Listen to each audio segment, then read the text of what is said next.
¿Qué es lo de I2C a la página de... ¿No la subí? No. Ah, sí. Subo las dos. Subo... Es que esta está por la mitad, pero subo las dos. Pero eso pídanme el Discord. Si me olvidé de subirlo, pídanla. Lo mismo que el parcial. Hasta que hoy no avisó alguno que no se veía, yo estaba convencido de que sí se veía. Bien. Codificaciones de fuentes. Si recuerdan, que no creo, en el primer tema habíamos visto algo que se llamaba teoría de la información, que planteaba cómo es el proceso de comunicación. La fuente emite un mensaje, ¿sí? que no habíamos analizado hasta ahora, pero que el mensaje que tiene que emitir la fuente debería ser aleatorio. Si el mensaje no fuera aleatorio, si nosotros ya supiéramos lo que va a mandar la fuente, no hace falta que lo mande. Parece una tontera, pero va a dar lugar a todo lo que vamos a tratar el día de hoy. ¿Sí? El destinatario consume el mensaje emitido por la fuente en el mismo formato. ¿Sí? Y tenemos un transmisor y un receptor que se encargan de adaptar el mensaje de la fuente al canal. Eso ya lo habíamos visto. Podemos tener fuentes discretas o fuentes continuas, lo que nosotros llamaríamos digitales o analógicas. ¿Sí? Las fuentes digitales, que en realidad son discretas, no digitales, tienen una cantidad definida de valores en tiempo y en amplitud, y entonces vamos a poder decir que tienen un alfabeto de M símbolos y una tasa de transferencia de R símbolos por segundo. Si lo llevamos a bits, se nota muy claro qué es lo que estamos diciendo. ¿Sí? Las fuentes continuas pueden ser discretizadas o pueden ser transmitidas y manejadas en forma continua. Las fuentes continuas manejadas en forma continua no nos interesan. Y las fuentes continuas discretizadas, no nos interesa el proceso de discretización, ya son fuentes digitales para nosotros. Entonces solo vamos a tratar con fuentes discretas. ¿Sí? ¿Está claro? Hasta aquí nada nuevo. Esto es inherentemente analógico. Sí o sí, el canal es analógico. Y entonces el transmisor tiene que hacer esa adaptación del flujo digital a lo que sea el analógico. Y ese canal ya habíamos visto también que dista de ser perfecto y introduce deformaciones. Es decir, que lo que sale de acá no necesariamente es lo que llega acá. ¿Sí? Parte de las responsabilidades del transmisor y del receptor va a ser poder recuperar la información que entró al transmisor para entregársela al destino, el receptor, aun cuando lo que él recibe no es lo que salió de acá. ¿Sí?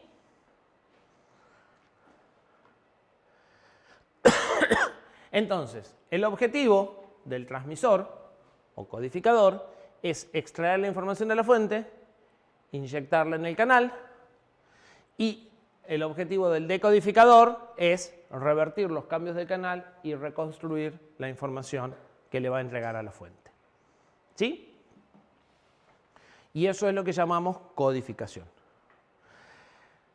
Ya habíamos dicho también que la codificación se puede demostrar que la podemos partir en dos procesos totalmente independientes.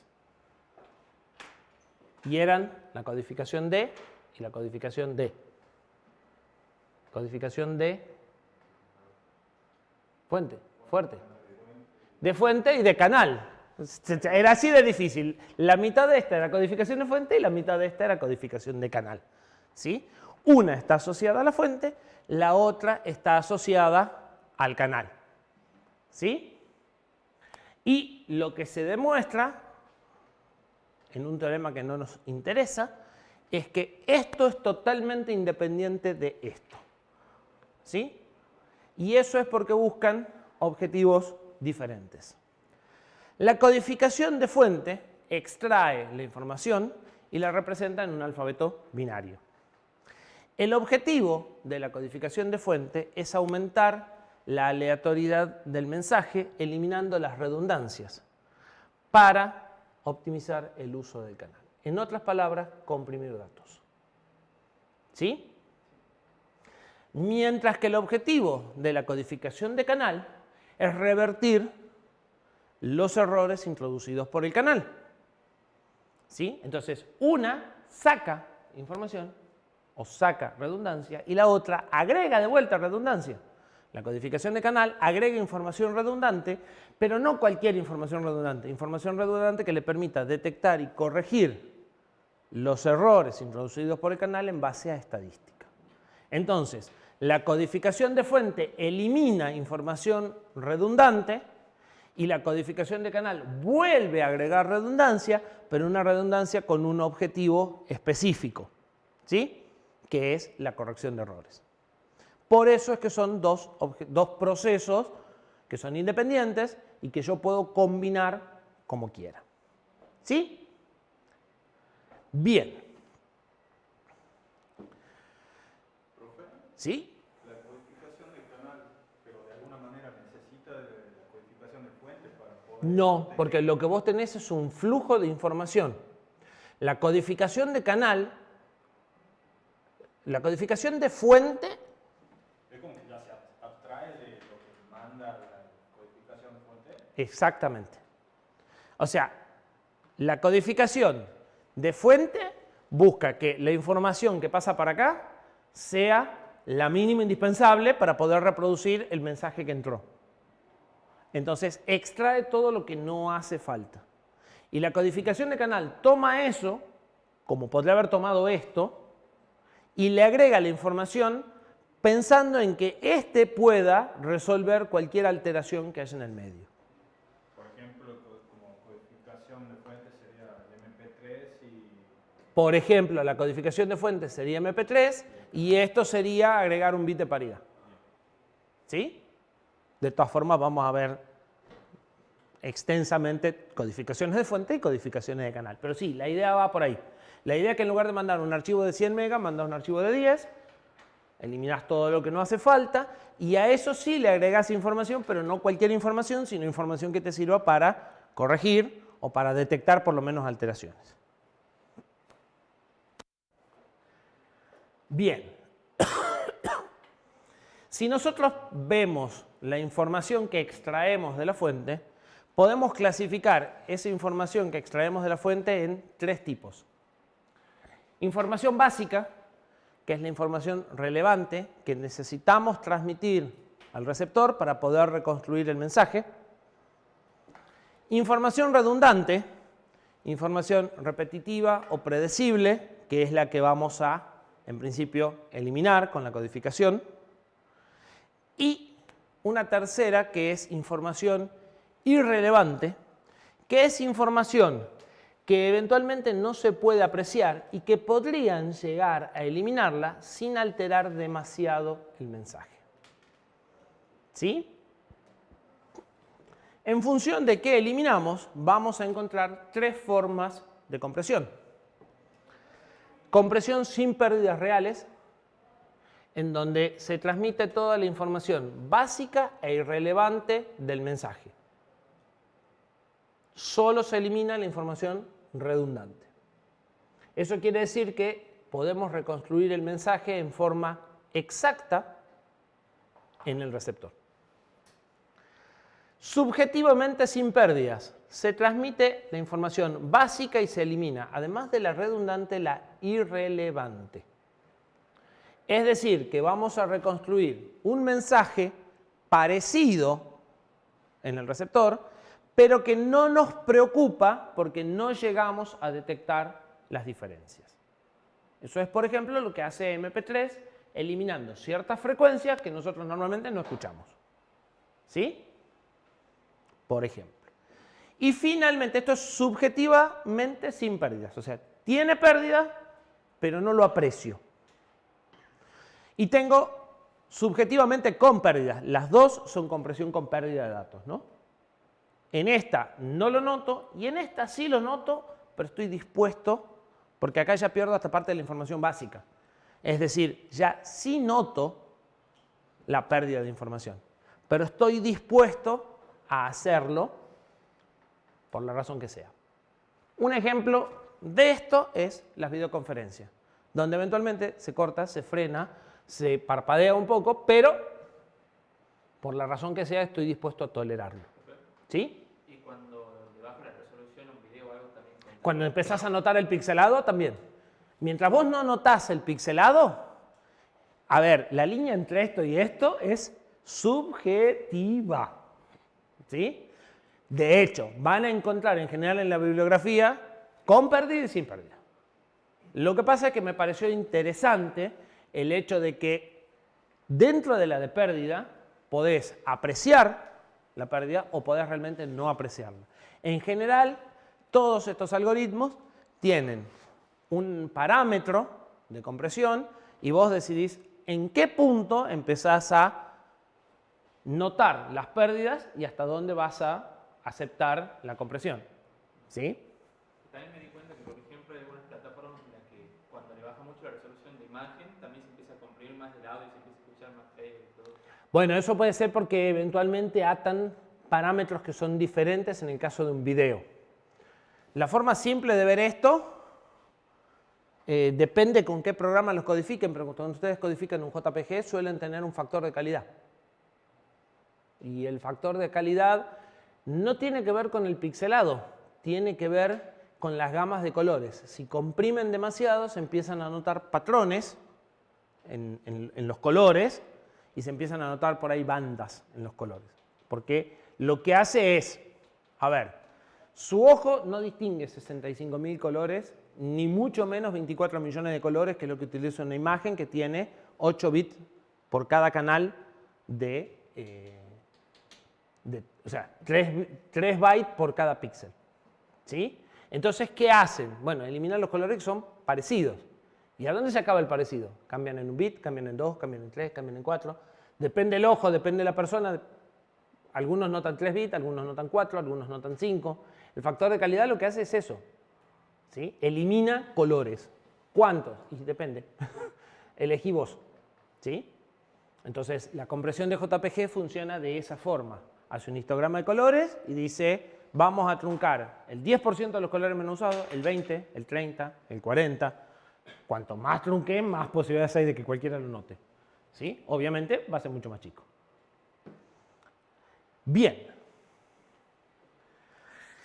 Resulta que hay una forma de medir cuánta información tiene un mensaje. Decíamos hace un ratito que si la información que emite una fuente es predecible, no hace falta que la emita. No hace falta que yo la reciba. Entonces, si la probabilidad con la que ustedes pueden adivinar lo que dice un mensaje es de 1, la información es nula. No les proporciona ninguna información porque ya lo sabían, porque de antemano sabían que era lo que iba a transmitir. Por el contrario, si la probabilidad es 0, o sea, si ustedes no tienen forma de saber o de predecir el mensaje, la información es infinita. Entonces, vamos a definir matemáticamente la información como menos el logaritmo en base 2 de 1 sobre la probabilidad de que ustedes puedan predecir el mensaje. ¿Sí? Cuanto más fácil es predecir el mensaje, menos información transmite. Cuanto más difícil, más información transmite. ¿Estamos de acuerdo hasta aquí? Tenemos que hacer un par de definiciones más antes de entrar a la parte más entretenida. ¿Qué es una fuente discreta? Una fuente discreta utiliza un alfabeto, o sea, un conjunto de códigos para codificar la información. Por ejemplo, un archivo de texto codificado en ASCII o codificado en UTF-8. ¿Sí? Tenemos un alfabeto. En el caso de ASCII, 256 combinaciones. En el caso de UTF-8, 2 a la 24. Un alfabeto es un conjunto definido de símbolos o letras, como le quieran llamar. Cada uno de los componentes básicos del mensaje. Y un mensaje es una secuencia ordenada de símbolos que pertenecen al alfabeto. Entonces, un mensaje hola está formado por 4 letras, la letra H, seguido de la letra O, seguido de la letra L, seguido de la letra A.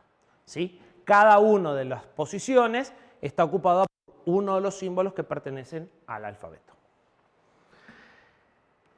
Ustedes pueden calcular la probabilidad de aparición de cada símbolo en un mensaje. Todos deberían de saber a esta altura del partido, por una u otra razón, que en el castellano la letra A es más probable que la letra X. ¿Sí? Entonces, si nuestro mensaje está escrito es un texto escrito en castellano, podemos calcular la probabilidad, o podemos estimar, podemos calcular o estimar. ¿Cómo calculamos la probabilidad? Agarramos el mensaje, contamos cuántas veces aparece la letra, cuántas letras hay en total, el factor de las veces que aparece esa letra sobre el total es la probabilidad real de aparición de ese símbolo en ese mensaje. Y si a eso lo hacemos para muchos libros o para muchos mensajes en castellano, tenemos una probabilidad promedio para el lenguaje castellano. Bien. Nos volvamos a algo más sencillo. En lugar de bytes y 256 combinaciones, nos quedemos solamente con bits y 2 combinaciones, el 0 y el 1. Podemos decir que nuestro alfabeto está formado por ceros y unos. Si en los mensajes aparecen la misma cantidad de ceros y de unos, entonces la probabilidad que va a tener cada uno es 1/2. Pero si por la razón que sea, por ejemplo, porque estoy trabajando en un procesador de 32 bits y utilizo números cotidianos como 20 personas, cuarto piso, día 20 del mes, y esos números se almacenan en 32 bits. Voy a tener muchos más ceros que 1, porque de 32 me están sobrando un montón de bits, ¿sí?, para números que entrarían en menos de 8. Entonces las probabilidades no van a ser parejas, de tener más ceros que unos. Por alguna razón similar podría tener más unos que ceros. Entonces, puedo tener 1/2 y 1/2, o puedo tener, como ejemplo que vamos a ir desarrollando, 1/4 y 3/4. ¿Sí? Este no sería el caso de números con muchos ceros, este sería el caso de números con muchos unos. ¿Sí? Bien. Recién dijimos que era una fuente discreta. Deberíamos de saber también que es una fuente con memoria o una fuente sin memoria. Una fuente sin memoria es una fuente en donde la probabilidad de aparición de cada uno de los símbolos en las distintas posiciones del mensaje es independiente del estado previo. ¿Sí? ¿Esta fuente tiene memoria? ¿Y esta? Si yo tapo un número acá, cualquiera, ustedes pueden predecir más fácilmente qué número tienen. ¿Por qué? Porque vienen ráfagas de datos. Acá es más fácil todavía verlo.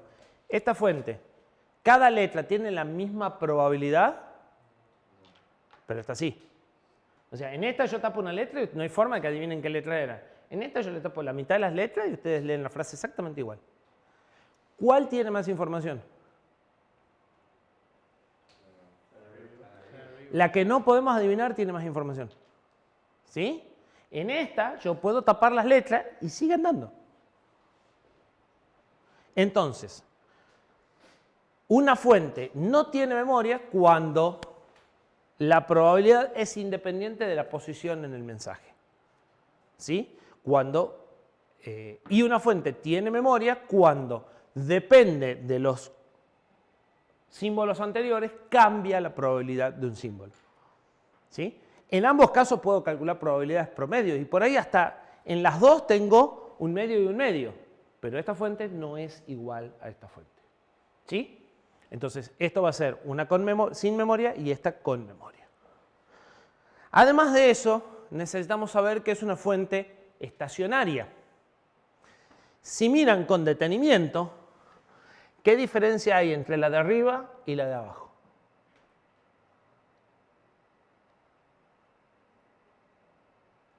La de abajo tiene tramas con memoria y sin memoria. La de abajo empieza bien, empieza sin memoria y termina con memoria. ¿Sí? Cambia. Entonces, una trama es una fuente es estacionaria cuando sus propiedades estadísticas no cambian a lo largo del tiempo. La fuente durante un momento se comportó como sin memoria, pero después empezó a comportarse como con memoria. Entonces, no es ni una cosa ni la otra. ¿Sí? En cambio, esta sigue siendo sin memoria a lo largo del tiempo y podríamos tener una que sea con memoria a lo largo del tiempo. O sea, un mensaje en castellano sería una fuente con memoria estacionaria, porque todas las letras van a depender de las previas siempre. ¿Sí? Entonces la probabilidad no va a ser parejo nunca, en ningún momento a lo largo del texto. Bien.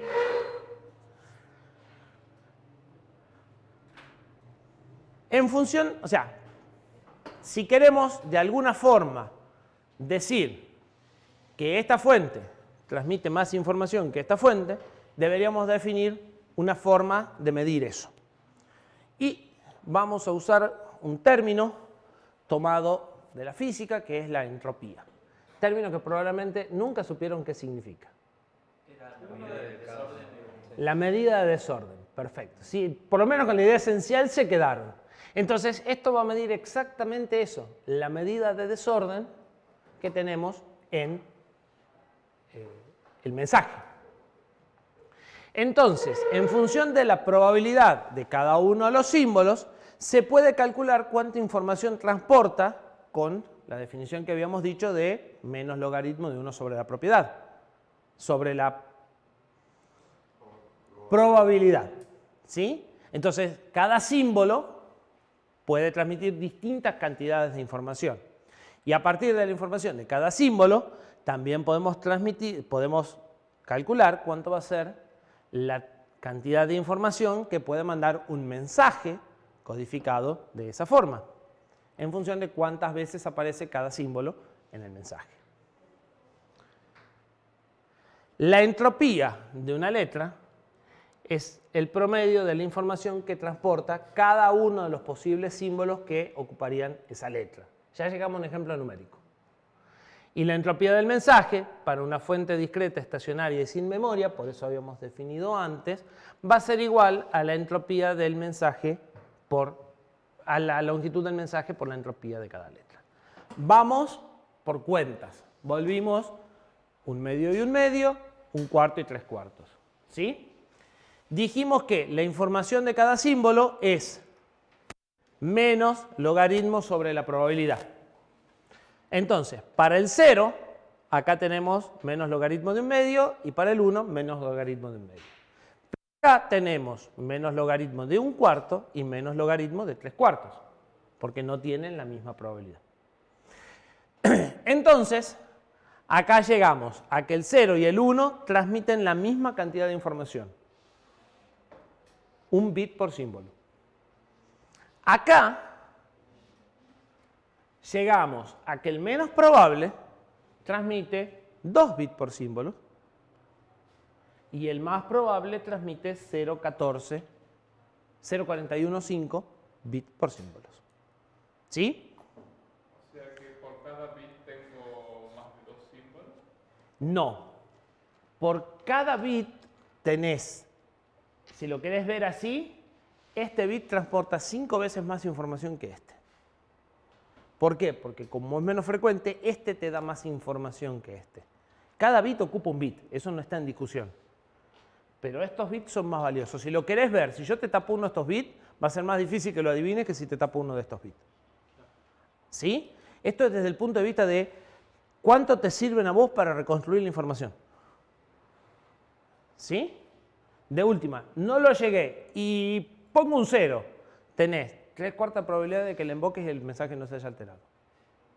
¿Sí? Viene por ahí. Bien. La información de cada letra, o sea, de cada posición del mensaje, el mensaje tiene n letras, cada letra va a tener la sumatoria de la probabilidad por la información que transmite cada símbolo. Eso va a ser la cantidad de información que transmite cada posición del mensaje. Si yo tengo un mensaje de 4 letras, la primera posición tendrá esto. Entonces, en este caso tengo un medio que es la probabilidad del 0 por la cantidad de información que transmite el 0, más un medio por la cantidad de información que transmite el 1, y eso me da 1. Estoy promediando un bit que transmite 1 con otro que transmite 1, el promedio da 1. Pero acá no. Acá tengo 1/4 por 2 más 3/4 por 0,415. ¿Sí? Y eso me da que cada bit transporta solo 0,8111. ¿Sí? El resultado es que la cantidad de información que transmite un mensaje de longitud L, en este caso, es L. Y en este caso solo es el 80% de L. Quiere decir que yo ahí debería poder eliminar el 19% de los bits y mantener la misma cantidad de información. ¿Por qué? Porque allá tengo información redundante. ¿Y cómo elimino al azar? ¿O elimino? Ya llegamos. Primero vamos a dónde queremos ir, después vemos cómo llegamos. ¿Sí? Hasta acá estamos en algo bien teórico. O sea, ahí se tendría que eliminar información, pero de la que tiene menos probabilidad. A lo que te está diciendo esto es, si vos mandás un mensaje de 10 letras acá, las 10 letras transportan información. Acá 8 transportan información y 2 no.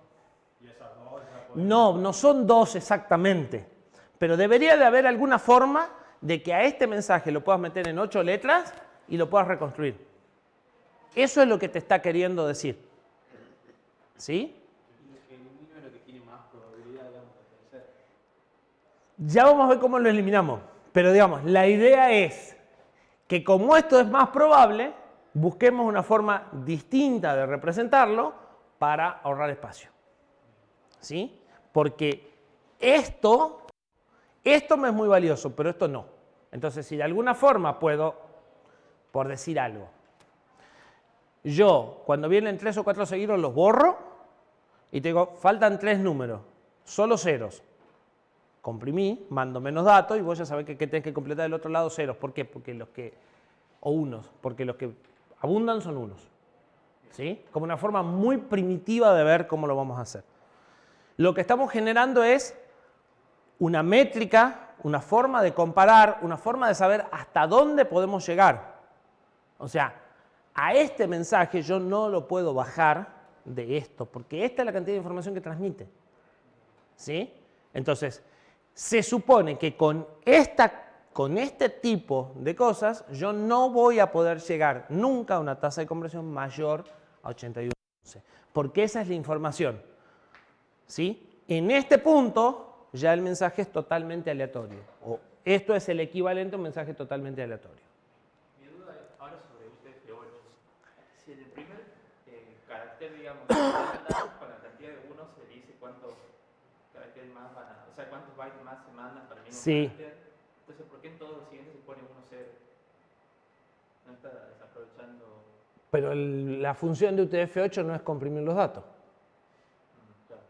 O sea, UTF-8 está pensado no para comprimir datos, está pensado para que sea fácil de decodificar y para que sea compatible con ASCII. ¿Sí? Y está pensado para ahorrar espacio, teniendo en cuenta que el 99% de los caracteres lo puede manejar con solo 8 bits. Mientras que UTF-16, que sería la alternativa, el 100% de los caracteres lo maneja con 16. Pasa por otro lado el ahorro. Eso no quiere decir que por ahí podría hacerlo con menos bits todavía. ¿Sí? Pero vamos a lo mismo que la percepción subjetiva. Decidió sacrificar un poco de espacio a cambio de facilidad de decodificación y a cambio de redundancia, porque esos bits sirven para saber si se te perdió un carácter o si está mal codificado. Decisión de quien propuso la codificación UTF-8. ¿Sí? Pero cuando veamos los algoritmos de compresión no vamos a hacer esas cosas en general. O sea, en general sí vamos a ahorrar cada bit. ¿Está claro? ¿Qué opinan? ¿Cómo será la curva de información por letra o información por mensaje en función de la probabilidad de una fuente binaria?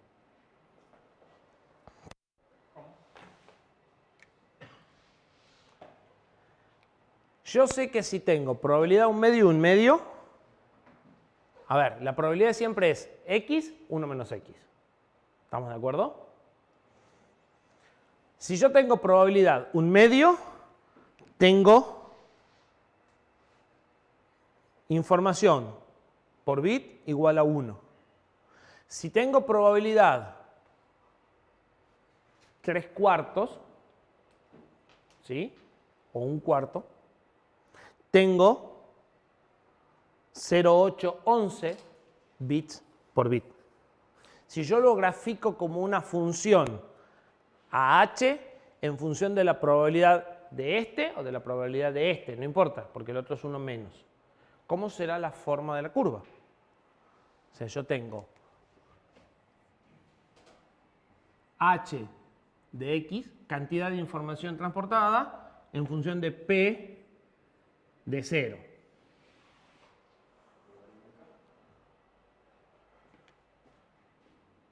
¿Acá qué tengo?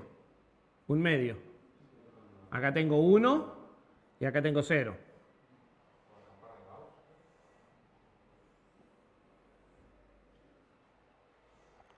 En 1/2 tengo probabilidad máxima. Si tengo probabilidad 0, el mensaje, ese bit no aparece nunca, el otro aparece siempre, tengo transporte de información 0. Si tengo probabilidad 1, ya habíamos dicho, si tengo certeza de que siempre transmito 1, tengo información 0. Y cualquier cosa al medio va a ser menor. Mi punto máximo de transporte de información lo voy a tener cuando aparecen la misma cantidad de ceros y 1 en una fuente. ¿Sí? Y a eso es a lo que voy a atender con los algoritmos de compresión.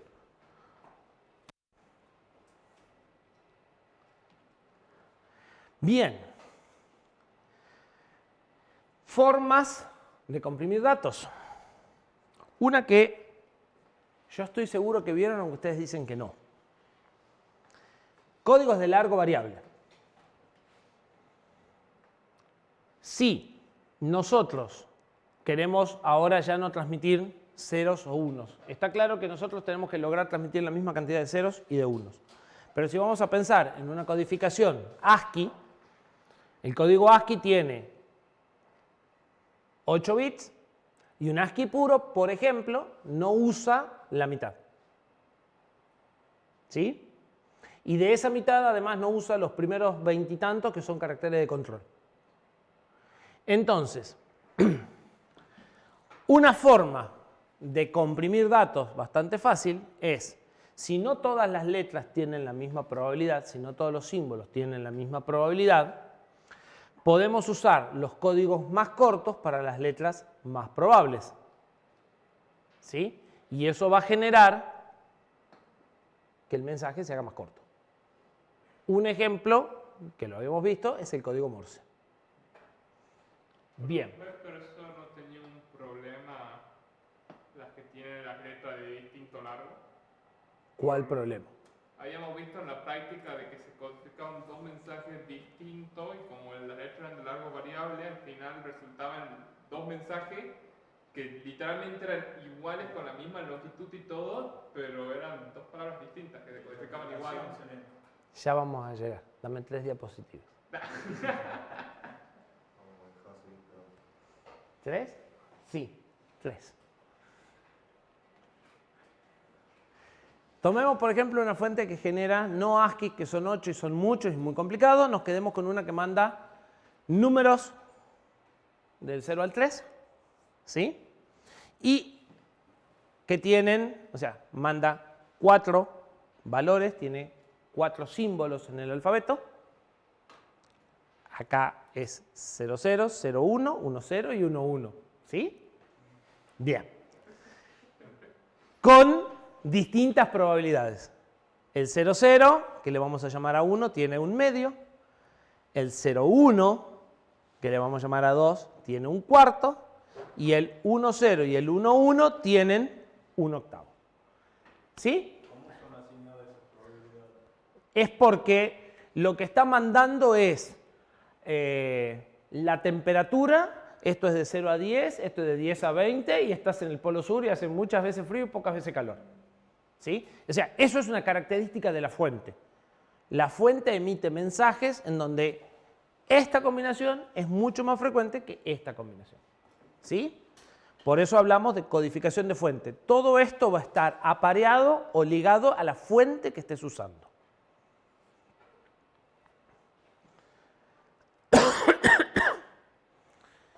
Bien, entonces,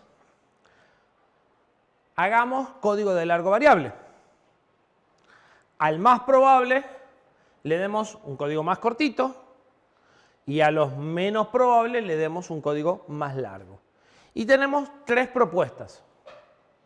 Podrían ser más. La primera opción es, al más cortito le doy un solo bit. Antes tenía 2 bits en cada uno. Ahora le doy un solo bit al más cortito. En esta opción le doy 2 bits a estos otros 2 bits y estos otros 2 bits. Y en estas dos doy 2 bits, 3 y 3. Y veamos qué pasa. ¿Qué sucede si calculo la cantidad de información transmitida por cada símbolo en la versión original, en el primer código, en el segundo código y en el tercer código? Siempre es lo mismo. Probabilidad por 2 bits, probabilidad por 2 bits, probabilidad por 2 bits, probabilidad por 2 bits. Estoy haciendo el promedio de símbolos que tienen todos 2 bits. La longitud promedio va a ser 2 bits. Sin embargo, acá no. Acá estoy haciendo la mitad de los mensajes se van a representar con un bit. Una cuarta parte con 2 bits, una octava parte con 2 bits y una octava parte con 2 bits. O sea, el promedio me va a dar 1 bit y medio. Y acá, en cualquiera de los dos casos, voy a estar usando un medio por 1 bit, un cuarto por 2 y un octavo y un octavo, o sea, un cuarto más por 3, y eso me va a dar 1,75. ¿Sí? Eso quiere decir que para mandar mensajes largos, en este caso yo usaría 2 bits por cada carácter que mandé. En este mandaría 1,5 bits por cada carácter y en este 1 por 1,75. ¿Sí? ¿Estamos de acuerdo? Claramente estos mensajes son más cortos y estos están al medio respecto a la versión original. Ahora, ¿qué pasa? ¿Qué preguntabas vos? Si yo ahora soy el receptor y me llega esta tira de bits. ¿Qué significa esta tira de bits en función de cada uno de los códigos?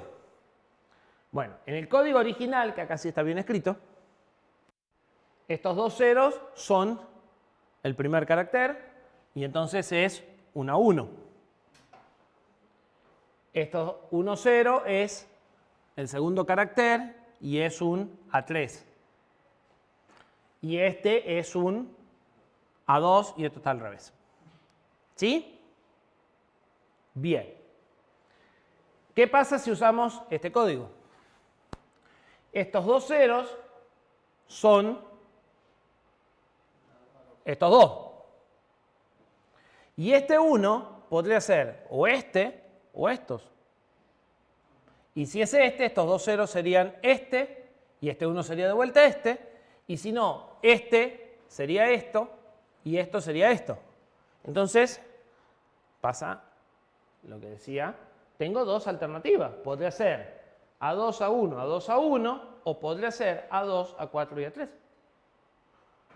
Y no tengo forma de saberlo. ¿Sí?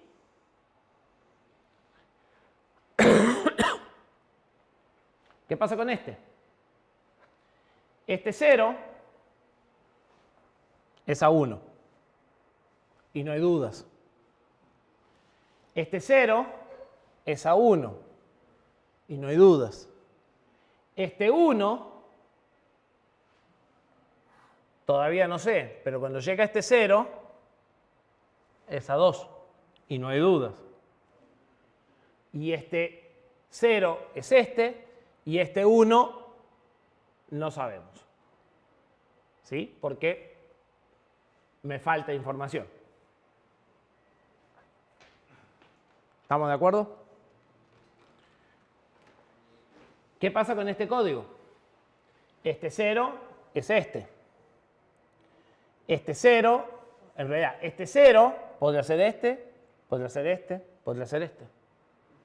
Hasta que no reciba el 0 que viene, no sé que este era A1 y que este 0, y cuando llegue el 1, recién voy a saber que es A2. ¿Sí? Y no puede haber sido A1, acá los otros no son todos 1, no puede haber. No puede haber sido otro, pero ¿ven este sí, no, no, sí, no, no, no, no, sí, sí? Este tiene decodificación única e instantánea. En el momento que llega el bit, yo sé qué es. ¿Sí? Acá porque llegan de a 2. Entonces, tomo 2 bits, ya sé qué son. Tomo 2 bits, ya sé qué son. Entonces, la decodificación es única porque solo puedo obtener un mensaje, pero además es instantánea. En el momento en el que recibe el bit, ya sé qué es lo que estoy recibiendo. Esta no tiene ni única ni instantánea. Este tiene única, pero no instantánea. Cuando recibo este 0, hasta que no recibo este 0, no sé qué era este, y cuando recibo este 0, hasta que no recibo este 1, no sé qué era el 0. Entonces no puedo, en el momento en el que complete el símbolo, decodificarlo porque depende de lo que venga después. ¿Sí? Este tiene decodificación única e instantánea. Cuando llega un 0 se acabó el mensaje, y si se juntaron 3 bits también se acabó el mensaje. Entonces tengo reglas claras para saber cuándo y cómo decodificarlo. ¿Sí? ¿Cuáles son los que nos interesan? Obvio. ¿Por qué el código 2 dijo que es única e instantánea? Porque no tengo dudas. Si llega un 0, estoy acá. Si llega un 1, espero el que sigue. Pero una vez que llegó el 0, ya sé. No tengo que seguir esperando a bits del carácter que sigue. Claro, pero llega el 1 y tiene que esperar. Sí, pero el punto de acá es que yo tengo que esperar más allá del carácter. Fíjate. Acá llega el 0 y como lo que viene después es un 0, es a 1, pero no sé que ya completé la recepción de este 0, que significa a 1, hasta que no llega el primer bit del dato que sigue. ¿Se entiende? Mientras que en este, si el carácter está incompleto, está incompleto. Pero en el momento en el que el carácter se completa, vos ya lo sabés sin importar el carácter que viene después. En este, para saber que el carácter 1 se completó, necesitas información del carácter 2. En este, con toda la información del carácter completa, ya sabés qué es lo que sucede. En este pasaba lo mismo. Si llega un primer 0, hasta que no llegue el otro, no sabés cuál es.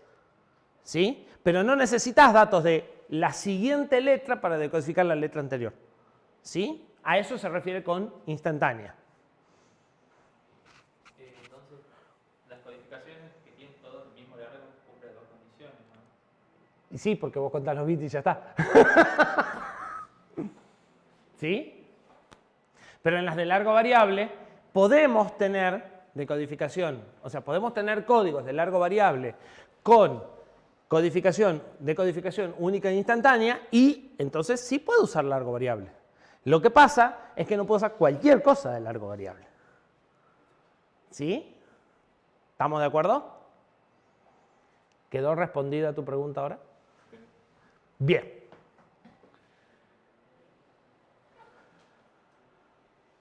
Entonces, resumen, largo promedio 2 bits, sí tiene decodificación única, sí tiene instantánea, 1,5, no y no, 1,75, sí y sí, 1,75, sí y no. ¿Cuál nos interesa o cuál nos quedamos? El código 2. ¿Sí? Lo más corto posible, pero único e instantáneo. Y se puede demostrar, una demostración muy fea y muy larga, que para que la decodificación sea única e instantánea, ningún código debe ser prefijo del otro. ¿Tiene algo que ver con la computación de Carnot? Me mataste.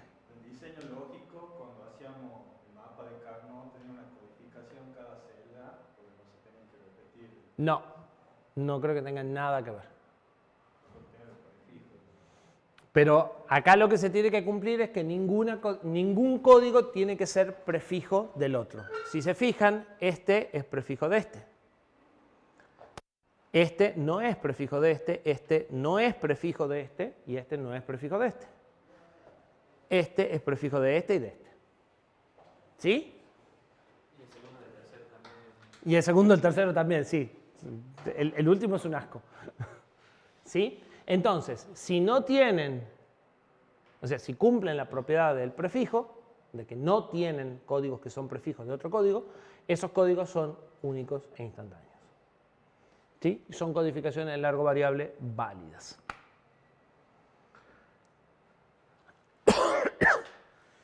Bien. La pregunta sería, antes de todo eso, ¿podremos conseguir algo mejor que el 1.75? ¿Podremos conseguir algo mejor que este? O sea, un número más pequeño. Claro, una mejor tasa de compresión. ¿Podremos conseguir que el largo promedio del mensaje sea 1.5? Yo creo que Pero con única e instantánea. Por la cantidad de bits que tenemos, o sea, la cantidad de símbolos que hay por bit y la cantidad de códigos que tenemos. Gracias a Dios hay alguien que le gustaba la matemática y demostró que para una fuente discreta sin memoria es posible construir un código que fije el largo promedio entre h de x, ¿qué es h de x?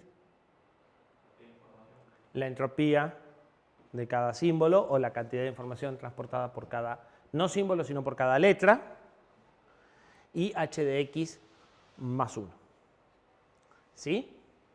Si calculamos h de x para lo de recién, volvemos a 1/2 por h de A1 más 1/4 por logaritmo en base 2 de la probabilidad de A2 más 1/8 por logaritmo en base 2 de la probabilidad de A3 más 1/8, no 1/2, por la probabilidad de 1/8 también A4. ¿Sí? ¿Vuelvo para atrás? Profe, ¿por qué esa diferencia entre símbolos y letras? Eso no me queda claro. Porque la letra es, estos dos bytes forman una letra, pero el 00 es un símbolo, el 01 es otro, el 02 es otro y el 03 es otro. En un momento estoy hablando del casillero del mensaje. Este mensaje tiene con este código 1, 2, 3 letras. Pero esta es la letra A, esta es la letra B y esta es la letra C. La cantidad de información o la entropía de cada letra es el promedio de la A por la probabilidad de la A, más la B por la probabilidad de la B, más la C por la probabilidad de C, por la D por la probabilidad de D. Y eso es la probabilidad de este casillerito del primer casillero. Si el mensaje tiene largo n, bueno, la cantidad de información del mensaje va a ser n por la de cada huequito. ¿Sí? Entonces, eso es lo que estoy calculando acá.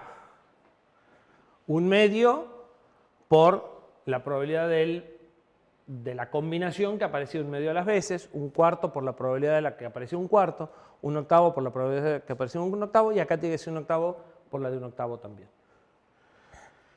Eso da 1.75. Quiere decir que ya estamos en un largo igual a h de x. Menos de esto no podemos bajar. Ya estamos en el largo óptimo. ¿Sí? Se puede definir una eficiencia. como h de x sobre L. Esto es la cantidad de información que transmite cada posición y esto es la longitud promedio. En nuestro caso, como ya la longitud promedio del mensaje coincide con la cantidad de información que transmite cada símbolo, la eficiencia da 1. Y eso nos dice que no podemos conseguir uno mejor. Y después tenemos la redundancia, que es la cantidad de información que podríamos eliminar, que es 1 menos esto, que sería a la larga lo mismo que 1 menos L. ¿Sí? Y en nuestro caso vale 0 porque esto vale 1. ¿Está claro? Hacemos una pausa y vemos algo que ya vieron, que es Huffman. A mí me dijo Gaby Ostrich que sí lo vieron. Y yo le creo. Sí. Pero que no hicieron práctica, entonces pasó sin pena ni gloria. Esto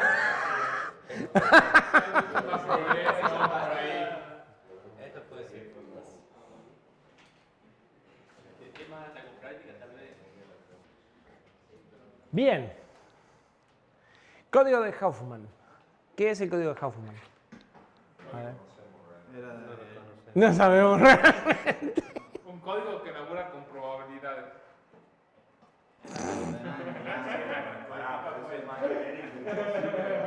El código en alemán. Sirve para comprimir, más que para codificar fuentes. O sea, ustedes dirían que sirve para comprimir. Sirve para generar códigos de largo variable. En forma sistemática, razonablemente óptimos. No son optimísimos, pero están cerca del óptimo. ¿Cómo funciona? Bueno, tenemos que partir de conocer la probabilidad de cada uno de los símbolos. Supongamos ahora que no tenemos 4 letras o 4 símbolos como teníamos recién, ahora tenemos 7 símbolos con estas probabilidades. ¿Sí? El algoritmo para construir la codificación que propone Huffman consiste en tomar las 2 probabilidades menos probables, ¿sí? Y asignarles un bit. A partir de ahí, esta combinación tiene probabilidad 0,1. A esa la voy a agrupar con la que tiene, con la que sigue, digamos. O sea, la menos probable es esta, con 0,4. Entonces, vuelvo a asignar 0 y 1, siguiendo siempre la misma regla. Podría haber puesto 1 y 0, pero si pongo 1 y 0, todas van con 1 y 0. ¿Sí? La codificación de Huffman no es única. Y así seguimos. 0,5 con 10. Me da 0,15 y parto.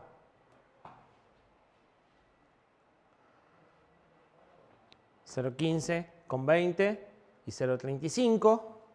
Y ahora podemos seguir con 0,35 y 0,30 y dar 0,65 y 0,65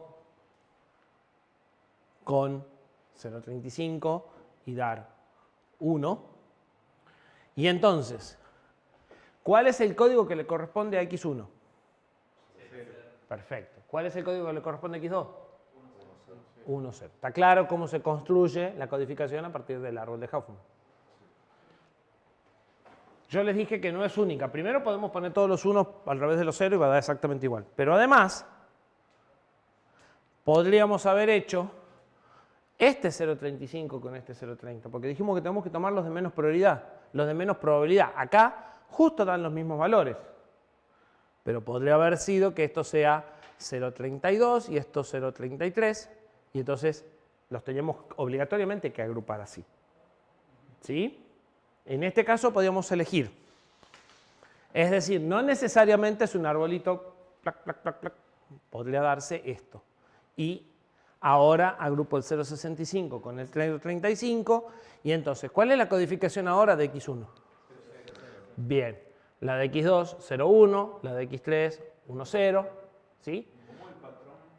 El patrón es, agrupas las dos de menor probabilidad cada vuelta. No, pero la codificación. La codificación y vas recorriendo la rama.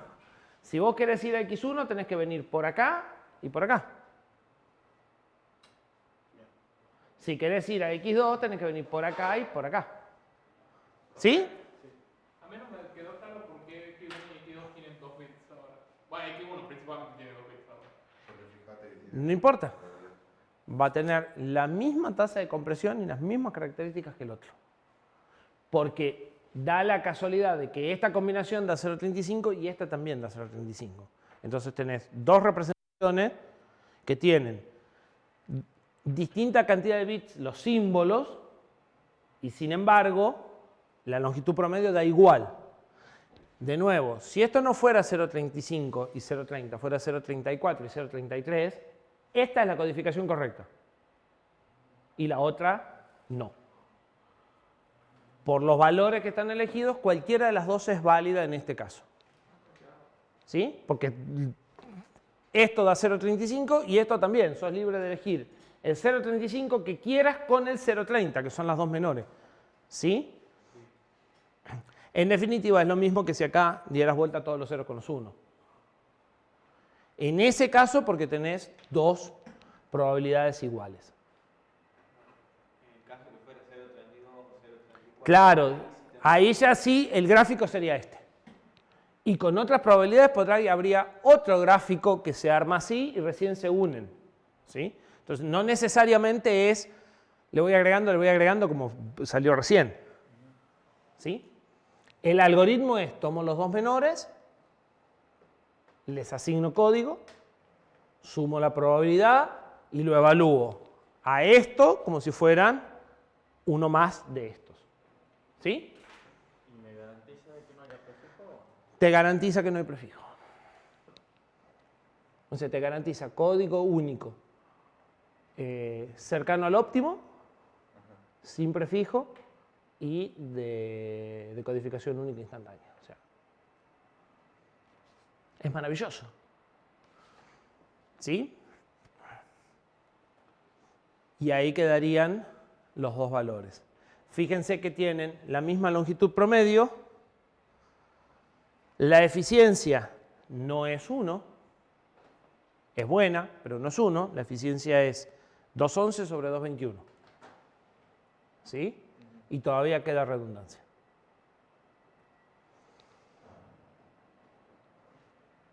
Buenísimo. Ya sabemos comprimir. ¿O no? ¿Qué problemas tiene este algoritmo? Mientras más los tenga, más largo es el codificación. Consume muchos bits en todo caso. De a uno. ¿Consume muchos bits? No. Venimos demostrando que consume menos bits que el mensaje original. Y normalmente esto está bastante cerca de esto. O sea que casi consume la menor cantidad de bits posibles, porque esto es la menor cantidad de bits posible para esta fuente. ¿Sí? Esto es tu límite, que es la información. Estás en 2.21 contra 2.11. Un 90% de lo máximo que podrás lograr. No está mal. O sea que no consumen muchos bits. Habían esbozado dos problemas más. ¿Que no es única? No sería un problema. Que no sea única no sería un problema.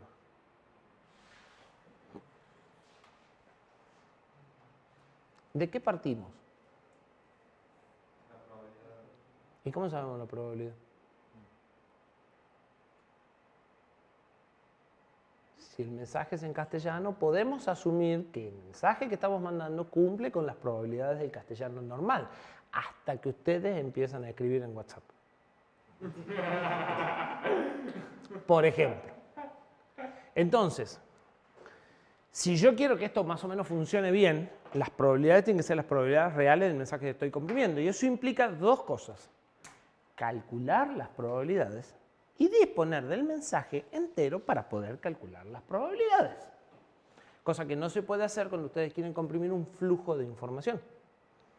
Si ustedes quieren comprimir una transmisión de un podcast, por decir algo más o menos claro, no pueden esperar a tener el mensaje completo para comprimir, tienen que comprimir on fly. Y esto no se puede comprimir on fly. No si quiero tener buenos resultados. ¿Sí? Entonces,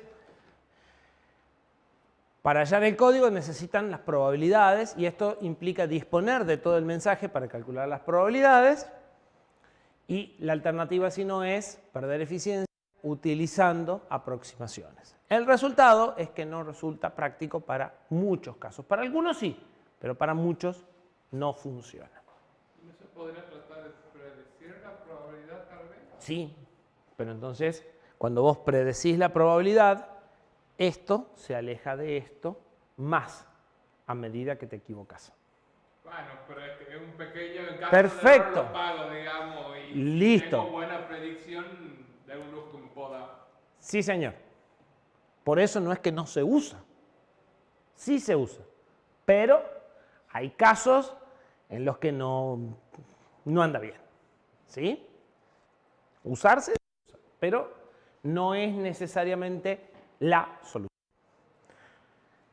Gracias a Dios, vinieron dos personas, que no me acuerdo el nombre, me acuerdo de los apellidos, Lempel y Zip, y en el año 77, por eso se llama LZ77, crearon un algoritmo de compresión que sirve para hacer compresión sin pérdidas para cualquier tipo de fuente, ya no para fuentes estacionarias ni no estacionarias, ni con memoria o sin memoria, no le importa. Comprime cualquier tipo de fuente. Y las comprime sin tener el mensaje completo.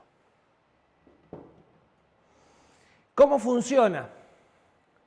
Va reemplazando las repeticiones, los bloques de repetición que va encontrando, por punteros a la versión previa que ya había transmitido. Y para detectar las repeticiones utiliza una ventana deslizable, que después se demuestra que es equivalente al diccionario, a un diccionario, y esto se va a clasificar como un algoritmo de diccionario, aunque no lo veamos al diccionario. Vamos a un ejemplo. Queremos codificar ese mensaje. ¿Sí? Empezamos, o sea, el algoritmo utiliza dos ventanas. Una ventana de la última parte del mensaje, que es lo que se llama ventana deslizable, que es donde yo voy a buscar las coincidencias.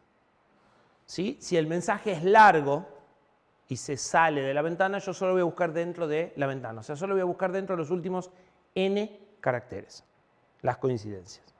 Y después tengo otra ventana que va hacia adelante del punto en el que estoy trabajando, que es las coincidencias que estoy buscando hacia atrás. Empezamos poniendo la ventana de búsqueda. O sea, buscamos si el A, el primer carácter, se repite. No se repite en nada porque no tenemos ninguna referencia. ¿Sí? Entonces, la ventana de búsqueda toma un carácter. Como encuentra un carácter que ya no se repite respecto al patrón que encuentra, que es nulo, emite un par, en realidad no es un par, es un trío, en donde dice, yéndote 0 lugares hacia atrás y tomando 0 caracteres de lo que venimos transmitiendo, agregale la A, es decir, agregala A. ¿Sí? A partir de ahí corre la ventana esta hacia acá y genera la ventana de referencia. Esta ventana es la deslizable. Entonces, busca desde acá para adelante repeticiones de lo que tiene hacia atrás. Toma la A y la A coincide con la A que ya tiene. Entonces, como ya encontró una repetición, avanza y extiende la ventana de búsqueda para incluir la B. La B ya no coincide. Entonces, ¿qué va a transmitir? va a transmitir desde lo que recibiste, 1 hacia atrás de lo que recibiste. Este 1 es 1 hacia atrás. Un carácter más la B. ¿Sí? O sea, volvete atrás un lugar, copia un carácter y a eso agregarle la B. O sea, el puntero seguiría apuntando al segundo A. Yo lo que estoy comprimiendo es la cadena AB. La cadena AB la voy a transmitir como: volvete uno atrás de lo que ya tenés recibido, copia un carácter y a eso agregarle la B. Eso quiere decir el 1, 1B.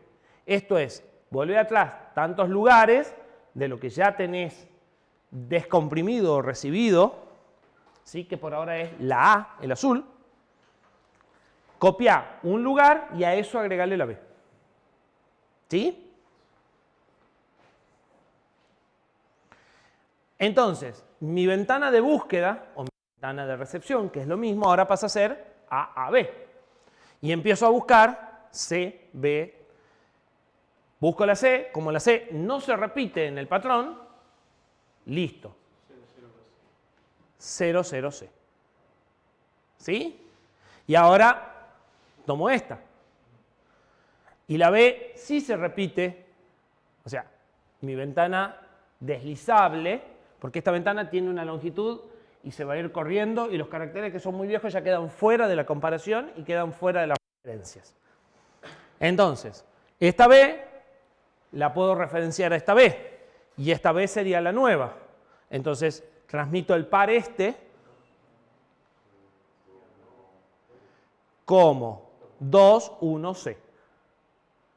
Porque la B la saco de 2, 1 y le agrego, perdón, B. 2, 1, B. Eso es porque copias y pegas y quedó la C de arriba. ¿Sí?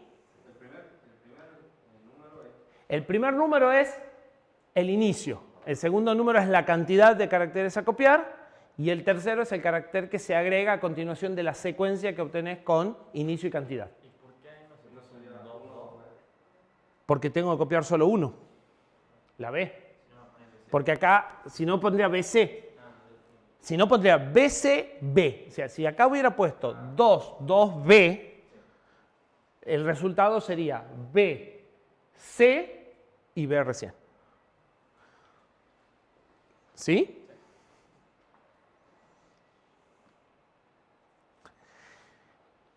Yo elegí una ventana de 5. Entonces, esta A ya queda fuera del juego. Y ahora voy a buscar la cadena AB. En realidad voy a buscar la cadena A, la encuentro. Voy a buscar la cadena AB, la encuentro. Voy a buscar la cadena ABC, la encuentro. Entonces voy a transmitir la cadena, voy a buscar la ABCA, que no la encuentro, y voy a transmitir ABCA como 5, 3, no 2, A. ¿Sí? Y la ventana verde, digamos, también tiene un límite de... Y la ventana verde, en el mejor de los casos, va a ser igual al azul. Lo mejor que te podrá suceder es que encuentras calcada la ventana azul de vuelta. Y en ese caso, ¿qué iría a ser un LED cardinal? La longitud de la ventana hacia atrás, la cantidad de la ventana y la primera letra fuera de la ventana porque no podés buscar más que la ventana. ¿Sí? 5, 5 y si ya se acaba no. Claro, sería 5, 5 y la letra que toque después de la sexta letra. O no. O no. Si ya termina el mensaje. Sería... Si termina el mensaje, hay una marca especial para avisar que termina el mensaje.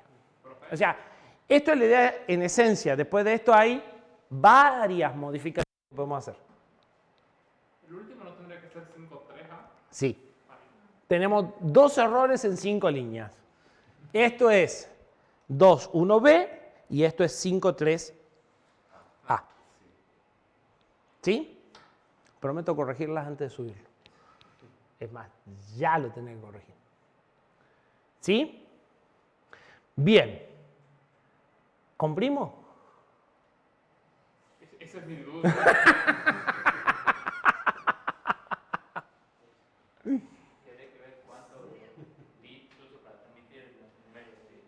Bien. La primera pregunta que tendremos que preguntarnos es, ¿cuántos bits tienen estos números? ¿Sí? ¿Y eso depende de qué? El tamaño de la ventana. Exactamente. Acá el problema es el tamaño de la ventana. Cuanto más grande es la ventana, más posibilidades tengo de comprimir. Pero, y sí, porque si más grande es la ventana, más pedazos tengo donde buscar y encontrar. Pero hay que encontrar en una ventana más grande.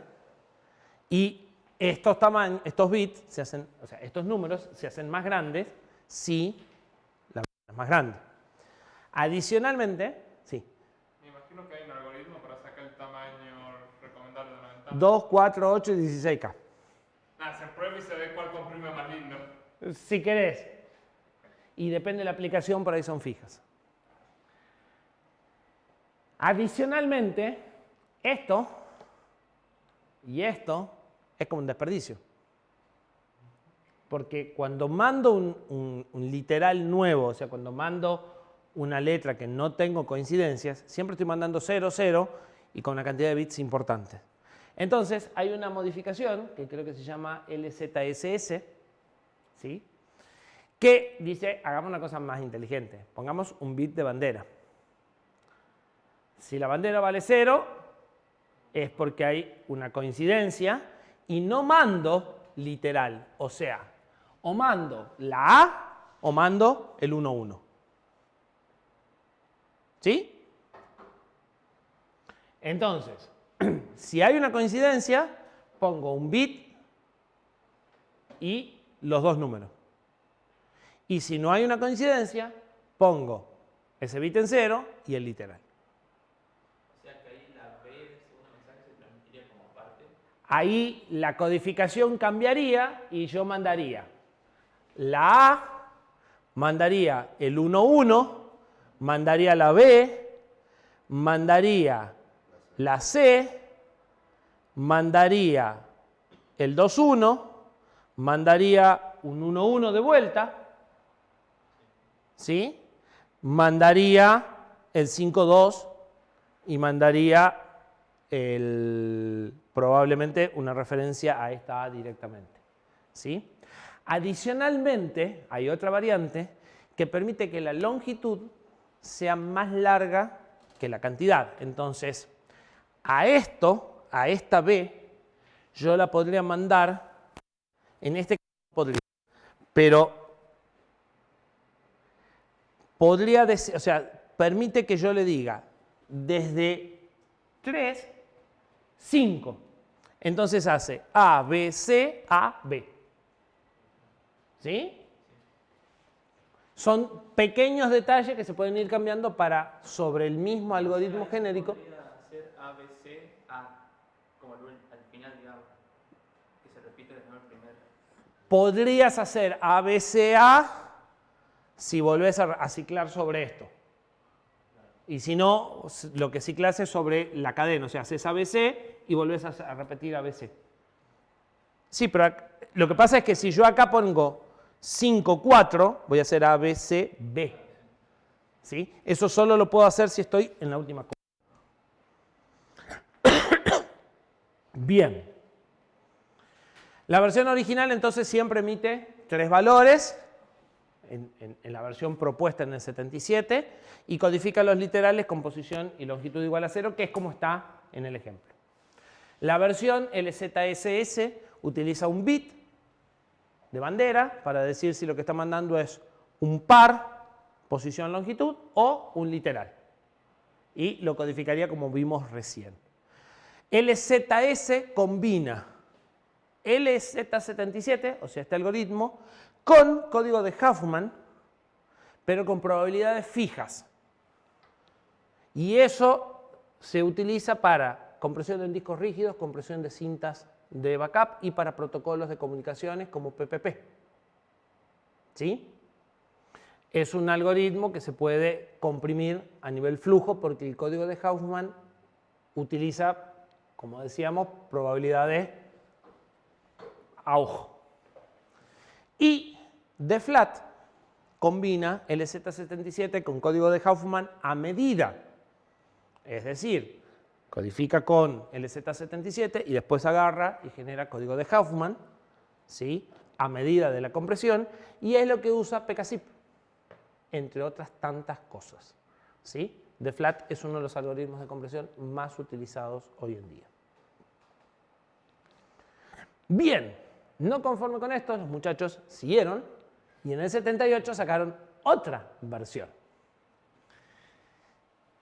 Este algoritmo, si bien usa una ventana deslizable, para el receptor, lo que yo tengo recibido del contenido de la ventana es equivalente a un diccionario. O sea, lo que le estoy diciendo es, busca en tu diccionario la entrada tanto y copiar tantas entradas, ¿sí? Entonces, si bien no tengo un diccionario específicamente, cae dentro de la categorización de algoritmos de compresión basados en diccionarios, ¿sí? El LZ78 sí usa un diccionario, es decir, construye un diccionario, pero uno de los problemas de los algoritmos de compresión de diccionarios en general es que hay que mandar el diccionario y el diccionario suele embarrar la compresión que habían logrado, ¿sí? El diccionario es el equivalente, o sea, en Huffman ustedes también construyen un diccionario. En Huffman le dicen el X0 corresponde al código 00, el X1 corresponde al 01, ¿sí? Esa tabla, ese diccionario, es decir, cómo se decodifica, se tiene que enviar en el caso de Huffman. Porque como lo construís para ese mensaje, el otro tiene que saber cómo decodificar el mensaje. En el caso de LZ78 no hace falta mandar el diccionario. El diccionario se construye on fly como se estuvo construyendo con la ventana. O sea, el receptor y el transmisor saben cómo ir construyendo el diccionario, entonces no tengo que mandar el diccionario. El problema del LZ77, como dijimos, es el contenido de la ventana deslizable, que se me complican las búsquedas. Cada vez que aumento el tamaño de la ventana, implica que necesito más bits en los pares posición, longitud y también el tiempo para buscar. Vamos con el LZ78. Misma cadena. La A es un carácter nuevo que no está en el diccionario. Por lo tanto, emito. Esto es lo que emito. Emito un 0A. 0 quiere decir, respecto a la entrada 0 del diccionario que ya tenés construido, agregale una A.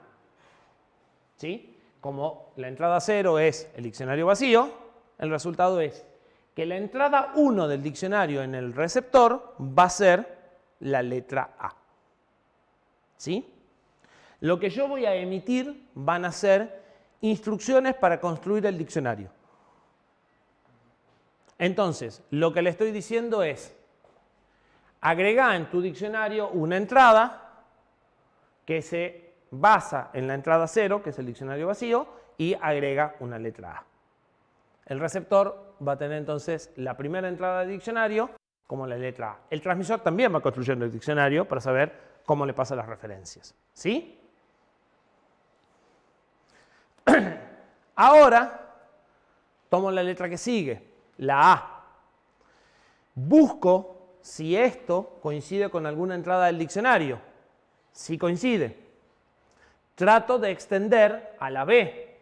AB coincide con una entrada del diccionario, no. Entonces me quedo con la A. Y le digo que genere una nueva entrada de diccionario donde a partir de la entrada de diccionario 1 que ya tenés, se agrega la A. Eso quiere decir, yo voy a emitir un 1A y eso quiere decir que la entrada 2 va a ser AA. La entrada 1 es A del diccionario, la entrada 2 es AA. ¿Sí? ¿Me siguen? Bien. Ahora trato de buscar la B en alguna entrada del diccionario. No tengo.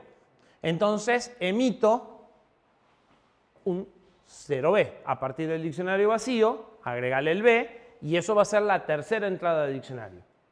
¿Sí? La primera A, la segunda A, la tercera B.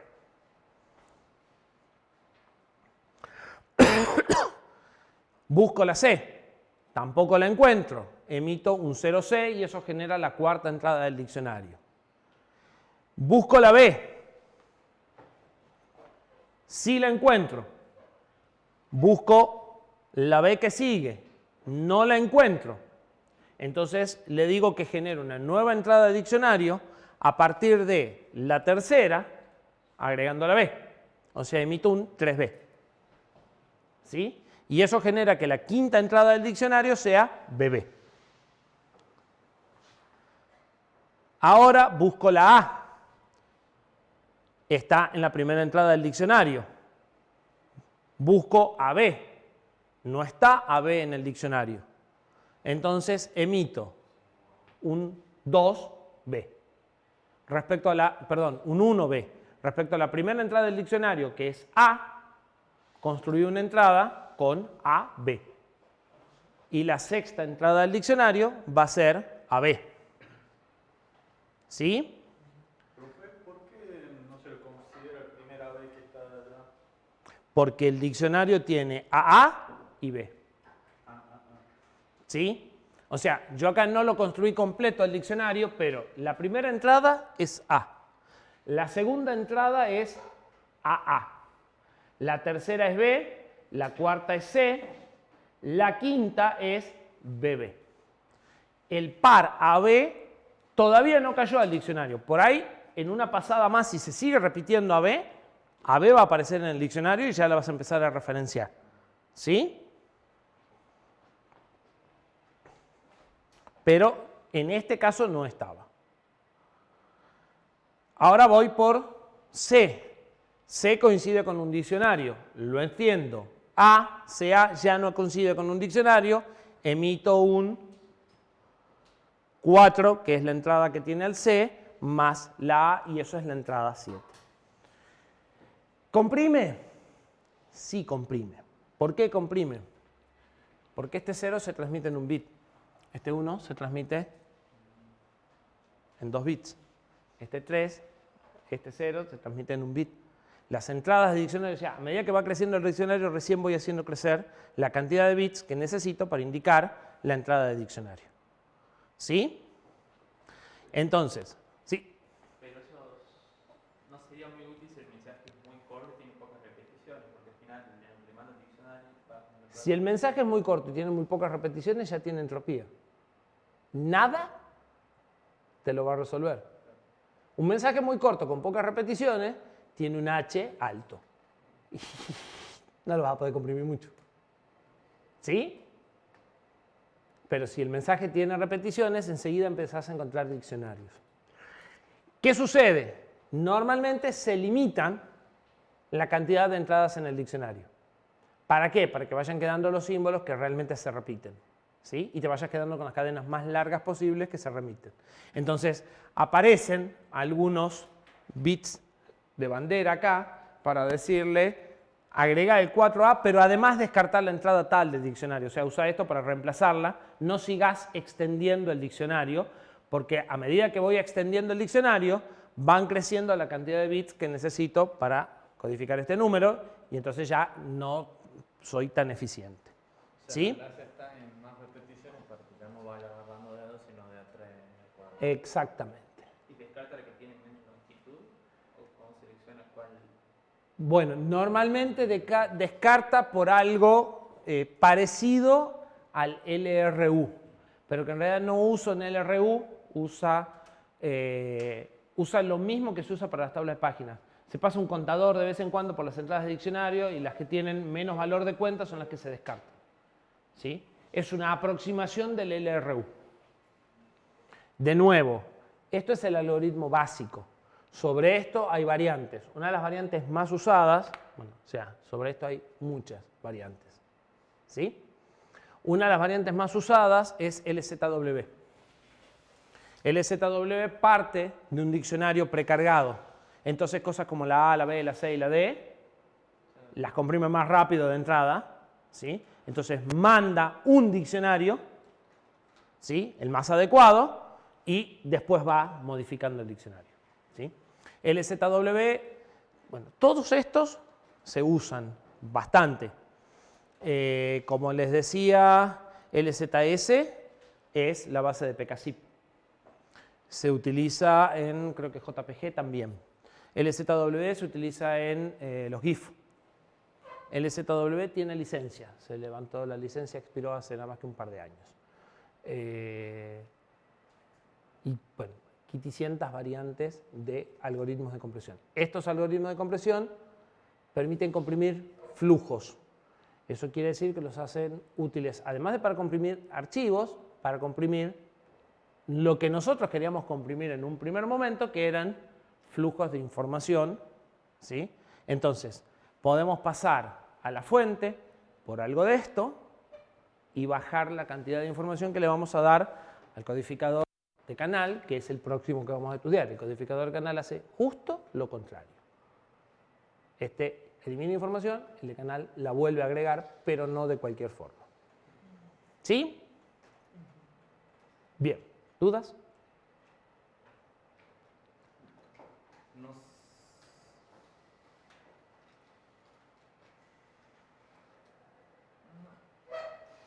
Después voy a ver si... De esto no hay práctica.